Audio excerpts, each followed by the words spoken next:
Hello again.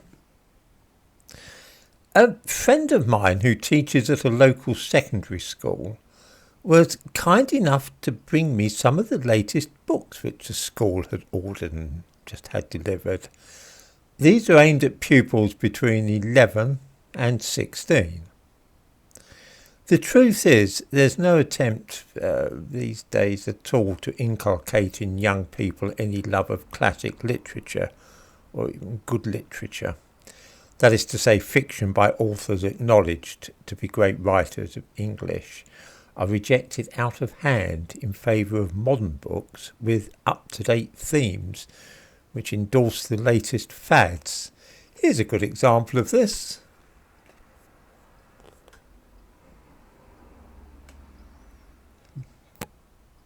Kimosha of the Caribbean. This book is endorsed on the back by David Olusoga, which should ring alarm bells immediately. He says of it, it is a vivid and powerful story, tour de force. This book is very similar to the Bridgerton idea and that of the new film that's just been released, Mr. Malcolm's List. The aim is to stick black people into white settings in historical times, places where one would never have seen somebody of a certain race or gender, and then pretend it was all perfectly normal. The heroine of this story is a black teenage girl who somehow becomes a member of the crew of Captain Morgan, the pirate ship, in the late 17th century.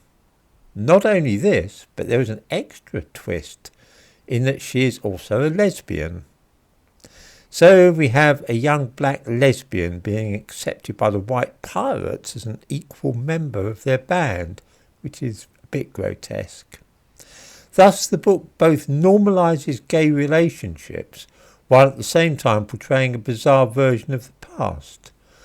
On top of that, it is written in an incomprehensible Caribbean patois. I'm sure it will win a few awards. These two themes, by the way, that of race and homosexuality, are the only ones which the publishers of children's books and those for young adults wish to see these days in this country. In Foyles recently, I was in the children's department, the bookshop in Charing Cross Road, London, that is, and there were two huge displays there. One was for books celebrating love affairs between homosexuals, and the other was of books like this one, which feature only black people on the cover. The next book is even worse in some ways because it is supposedly non-fiction. It is, of course, about global warming, or climate change as it's called now. I wouldn't mind this sort of thing, but the supposed facts are hopeless.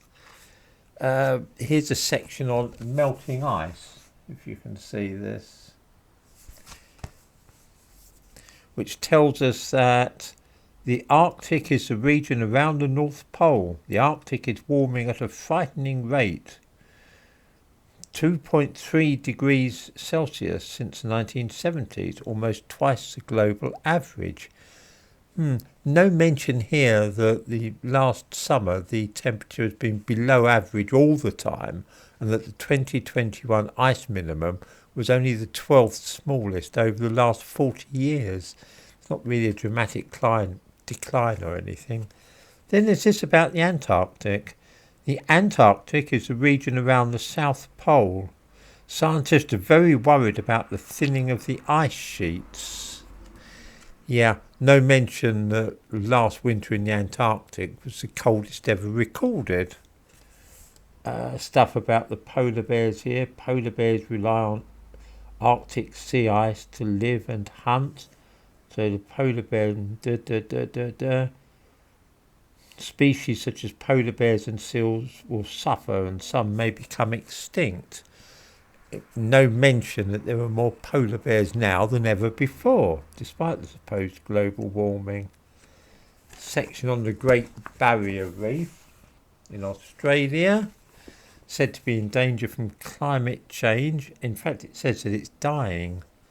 Latest research, of course, shows there is more coral flourishing there than ever before. It's fine.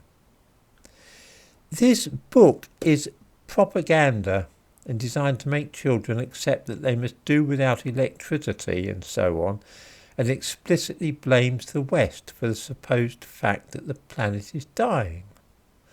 The books that children are given access to in British schools today are all like this, promoting homosexuality, fake history and dubious science. In the description to this video I give a few links about the Arctic ice, the barrier reef and so on.